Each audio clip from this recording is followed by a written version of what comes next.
Saudaraku yang kekasih dalam nama Yesus, firman Tuhan pada hari ini yaitu masih sama dengan topik minggu yang lalu, bagaimana kita menerima mujizat Tuhan.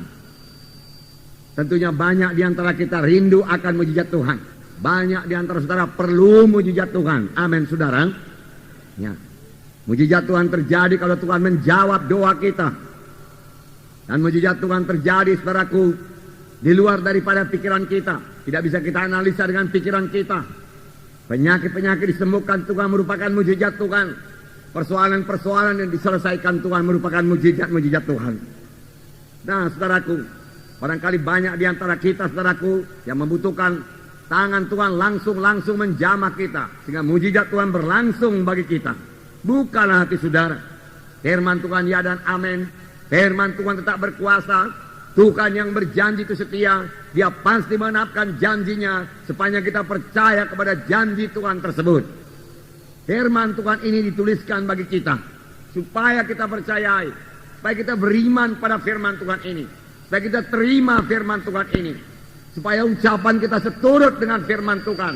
Kita mengakui firman Tuhan dalam hidup kita, dan kita mempraktekkan dan kita bertindak seturut dengan firman Tuhan dalam hidup kita, maka kita akan menerima mujizat Tuhan di dalam hidup kita, saudaraku.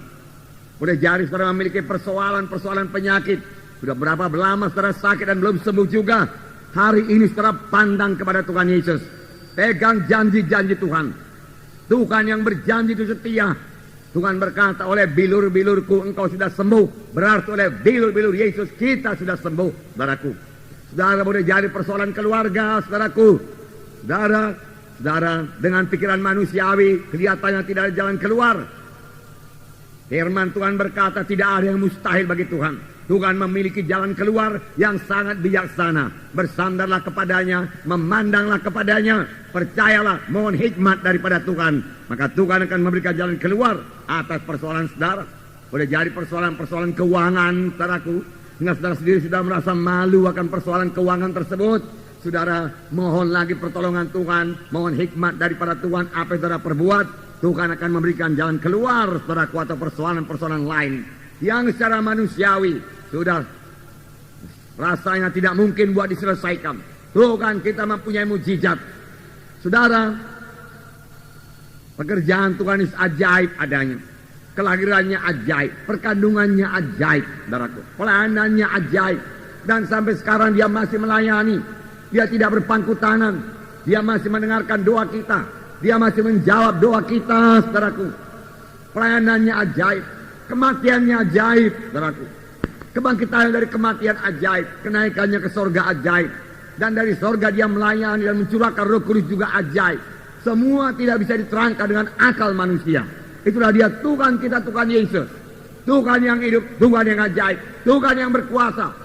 Tidak ada kuasa yang lebih besar daripada kuasa Tuhan Yesus, saudaraku. Nah, saudaraku, hari ini buka hati saudara. Terima firman Tuhan ini. Percayai mujizat Tuhan terjadi dalam hidup saudara. Karena firman Tuhan saudara dengarkan pada hari ini adalah firman Tuhan yang tidak berubah, saudaraku. Banyak orang telah menerima mujizat Tuhan. Dari kesaksian-kesaksian tiap-tiap minggu dalam berita iman, saudara melihat bagaimana kuasa Tuhan bekerja dalam hidupnya. Bagaimana Tuhan mengobatkan hidupnya. Tidak terkecuali bagi saudara juga yang membutuhkan mujizat Tuhan pada hari ini. Kita akan membaca Yosua pasal 6 ayat 1 sampai 20. Ini sambungan dari Yosua pasal 3 yang kita baca minggu yang lalu. Bukalah Alkitab saudara, Yosua pasal 6 ayat 1 sampai 20. Kita baca bersama-sama. Dalam pada itu, Jericho telah menutup pintu gerbangnya, telah tertutup kota itu karena orang Israel, tidak ada orang keluar atau masuk. Berfirmanlah Tuhan kepada Yosua, ketahuilah, aku serahkan ke tanganmu Jericho ini beserta rajanya dan pahlawan-pahlawannya yang gagah perkasa.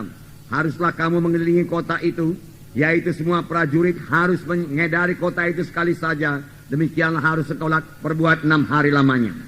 Dan 7 orang imam harus membawa 7 sangkakala tanduk domba dengan tabut. Tetapi pada hari yang ke-7, 7 kali kamu harus mengelilingi kota itu, sedang para imam meniup sangkakala. Apabila sangkakala tanduk domba itu panjang bunyinya, dan kamu mendengar bunyi sangkakala itu, maka haruslah seluruh bangsa bersorak dengan sorak yang nyaring, maka tembok kota itu akan runtuh. Lalu bangsa itu harus memanjatnya masing-masing langsung ke depan. Kemudian Yosua bin Nun memanggil para imam dan berkata kepada mereka, angkatlah tabut perjanjian itu, dan 7 orang imam harus membawa 7 sangkakala tanduk domba di depan tabut Tuhan.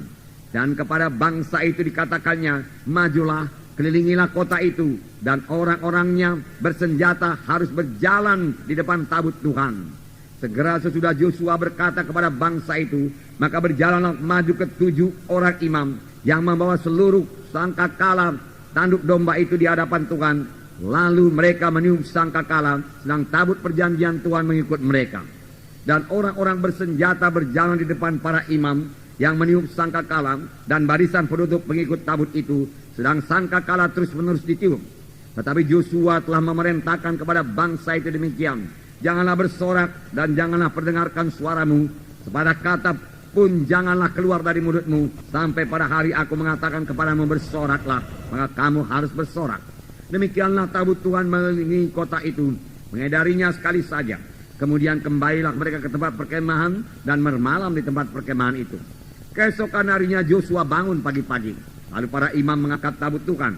Maka berjalanlah juga ke 7 orang imam yang membawa ke 7 sangkakala tanduk domba itu di depan tabut Tuhan. Sambil berjalan mereka meniup sangkakala, sedang orang-orang bersenjata berjalan di depan mereka, dan barisan penutup mengikut tabut Tuhan, sementara sangkakala terus-menerus ditiup. Demikianlah pada hari yang kedua mereka mengelilingi kota itu sekali saja, lalu pulang ke tempat perkemahan. Dan begitulah dilakukan mereka selama 6 hari lamanya. Tetapi pada hari yang ke-7 mereka bangun pagi-pagi ketika fajar menyingsing dan mengelilingi kota 7 kali dengan cara yang sama. Hanya pada hari itu mereka mengelilingi kota itu 7 kali. Lalu pada ke-7 kalinya, ketika para imam meniup sangkakala, berkatalah Yosua kepada bangsa itu, bersoraklah, sebab Tuhan telah menyerahkan kota ini kepadamu. Dan kota ini dengan segala isinya akan dikhususkan bagi Tuhan untuk dimusnahkan. Hanya Rahab perempuan sundal itu akan tetap hidup, ia dengan semua orang yang bersama-sama dengan dia dalam rumah itu, karena ia telah menyembunyikan orang suruhan yang kita suruh. Tetapi kamu ini jagalah dirimu terhadap barang-barang yang dikhususkan untuk dimusnahkan, supaya jangan kamu mengambil sesuatu dari barang-barang yang dikhususkan itu setelah mengkhususkannya, dan dengan demikian membawa kemusnahan atas perkemahan orang Israel dan mencelakakannya. Segala emas dan perak serta barang-barang tembaga dan besi adalah kudus bagi Tuhan. Semuanya itu akan dimasukkan ke dalam perbendaharaan Tuhan. Lalu bersoraklah bangsa itu, sedang sangkakala ditiup. Segera sesudah bangsa itu mendengar bunyi sangkakala, bersoraklah mereka dengan sorak yang nyaring.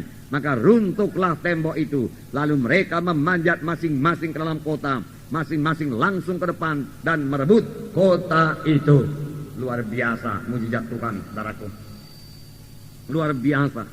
Nah, firman Tuhan di sini dikatakan, berfirmanlah Tuhan kepada Yosua, ketahuilah aku telah menyerahkan Yeriko ke dalam tanganmu beserta dengan rajanya dan pahlawan-pahlawannya. Ini terjemahan dalam bahasa Inggris. Dalam bahasa Inggris dipakai perkataan, aku telah menyerahkan Yeriko dengan rajanya dan pahlawan-pahlawannya dalam tanganmu.